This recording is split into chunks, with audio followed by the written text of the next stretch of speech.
తెలంగాణ ప్రభుత్వం హైదరాబాద్లో నిర్వహించిన భూముల వేలంలో భారీ రికార్డు నెలకొంది.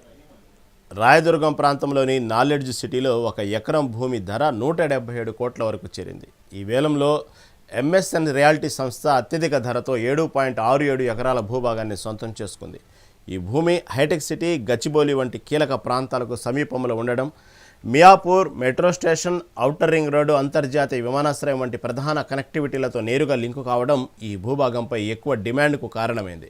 దీంతో హైదరాబాద్ రియల్ ఎస్టేట్ మార్కెట్కు ఇది ఒక కొత్త బూస్టును అందించనుందని విశ్లేషకులు అంటున్నారు. ఈ సక్సెస్ఫుల్ వేలం తెలంగాణ ప్రభుత్వానికి మాత్రమే కాదు, స్థానిక ఆర్థిక వ్యవస్థకు, రియల్ ఎస్టేట్ రంగానికి, అలాగే పెట్టుబడిదారులకు కూడా గణనీయమైన అవకాశాలను సృష్టించిందని తెలుస్తోంది. గురించి మరింత సమాచారం మా ప్రిన్సిపల్ కరెస్పాండెంట్ ఆర్కే అందిస్తారు. ఆర్కే, చెప్పండి, హైదరాబాద్లో రియల్ ఎస్టేట్ రంగంలో ఇది ఒక కొత్త రికార్డ్ అని చెప్పుకోవాలి. ఎందుకంటే ఒక ఎకరం భూమి ధర 177 కోట్లకు చేరటం అనేది మామూలు విషయం కాదు. ఇది ఎంఎస్ఎన్ రియాలిటీ సంస్థ దక్కించుకుంది ఈ భూభాగాన్ని. దీంతో హైదరాబాద్ రియల్ ఎస్టేట్కి ఒక కొత్తగా భూమి వచ్చింది అనేటువంటి ఒక వార్త చక్కర్లు కొడుతూ ఉంది. దీని మీద తాజా అప్డేట్ ఏంటి? దీనికి డిప్యూటీ సీఎం బట్టి విక్రమార్క కూడా ముఖ్య అతిథిగా కూడా హాజరయ్యారు. అయితే తెలంగాణ ప్రజలు ఆతిథ్యాన్ని ఇచ్చినంత ప్రాధాన్యత దేశంలోనే ఏ రాష్ట్రంలో కూడా కనపడదు అని చెప్పేసి, స్నేహితులు బంధువులు ఇంటికి వస్తే ఆ రోజు పండుగ జరుపుకునే మనస్తత్వం తెలంగాణ ప్రజలదే అని అన్నారు. అంతేకాకుండా రాష్ట్రంలో పర్యాటక రంగం కూడా అభివృద్ధిలో బిల్డర్లు, రియల్టర్లు, భాగస్వాములు కూడా కావాలని చెప్పేసి మంత్రులు కూడా పిలుపునివ్వడం జరిగింది. అయితే చూసుకోవచ్చు, తెలంగాణలో కూడా దట్టమైన అడవులు, వాటి లోపల ఉన్న జలపాతాలు, టైగర్ ఫారెస్ట్లు ఉన్నాయన్నారు.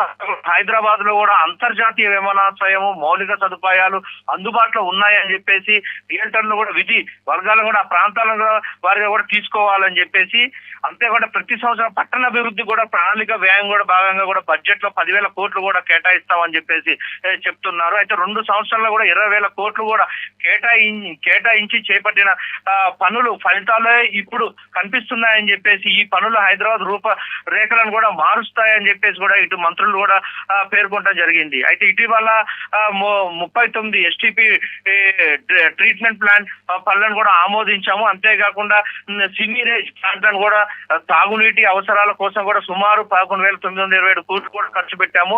దీని అంతటికీ భాగంగా కూడా చూసుకుంటే అయితే రియల్ ఎస్టేట్ అయితే ఇంకా పుంజుకుంటుంది అని చెప్పేసి చెప్పడం జరుగుతుంది. అంటే హైదరాబాద్ లో రియల్ ఎస్టేట్ ఎంత వేగంగా కూడా దూసుకువెళ్తుందో కూడా అర్థమవుతుందని చెప్పేసి పేర్కొనడం జరిగింది. అయితే ఈ వేలంలో కూడా పాల్గొన్న 25 మంది బిల్డర్లు ఎకరా కూడా 150 కోట్ల వరకు కూడా ధరను కోట్ చేశారని చెప్పేసి కూడా జరిగింది. అయితే ప్యారడైజ్ జంక్షన్ నుంచి నేషనల్ హైవేను కూడా కలుపుతూ ఎలివేటెడ్ కారిడార్ కూడా నిర్మించేందుకు కూడా 1,487 కోట్లు కూడా ఖర్చు చేస్తున్నామని చెప్పేసి చెప్పడం జరుగుతుంది.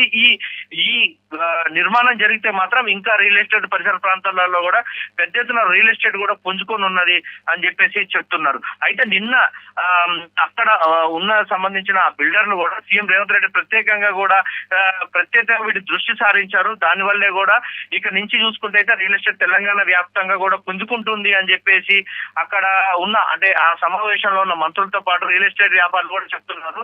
అయితే ప్రజాప్రభుత్వంలో కూడా ఈ బిజినెస్ ఫ్రెండ్లీ ప్రభుత్వం అని చెప్పేసి కూడా నిన్న మంత్రులు కూడా చెప్పడం జరిగింది. అంతేకాకుండా బిల్డ్ నో డిజిటల్ ప్లాట్ఫామ్ ఏర్పాటు చేసి కూడా నిర్మాణ అనుమతులను కూడా డీజిల్ బస్సులే కాకుండా సహజంగా ఎలక్ట్రిక్ వాహనాలు కూడా తీసుకోవడం జరిగింది. ఇవన్నీ కూడా చూసుకోవచ్చు. గతం కన్నా ఈసారి కూడా టోటల్ హైదరాబాద్ కు సంబంధించి హైదరాబాద్ పరిసర ప్రాంతాల్లో ఇటు వచ్చేసి ఎయిర్పోర్ట్, ఈ పరిసర ప్రాంతాలలో కూడా పెద్ద ఎత్తున నిర్మాణాలు కూడా ఏర్పాటు చేస్తున్నాము. దీంతో చూసుకోవచ్చు ఇంకా రియల్ ఎస్టేట్ వ్యాపారం అయితే ఇక్కడి నుంచి అయితే పుంజుకుంటుంది అని చెప్పేసి సంబంధించిన మంత్రులు కూడా చెప్పడం జరుగుతుంది. నిన్న జరిగిన అక్కడ ఆ రియల్ ఎస్టేట్ సంబంధించిన ఈవెంట్లు అయితే నార్కోడ్ 15వ సమావేశంలో అయితే పెద్ద ఎత్తున రియల్టర్లు కూడా పాల్గొనడం జరిగింది. అంతేకాకుండా పెద్ద ఎత్తున రియల్ ఎస్టేట్ సంబంధించిన కంపెనీలు కూడా తాము కూడా ఇక్కడ నుంచి అయితే ఎక్కువ అయితే రియల్ ఎస్టేట్ అయితే పుంజుకుంటుంది అని చెప్పేసి ధీమా కూడా వ్యక్తం చేయడం జరిగింది. అయితే ఓవరాల్ గా చూసుకుంటే అయితే రియల్ ఎస్టేట్ కి సంబంధించి అయితే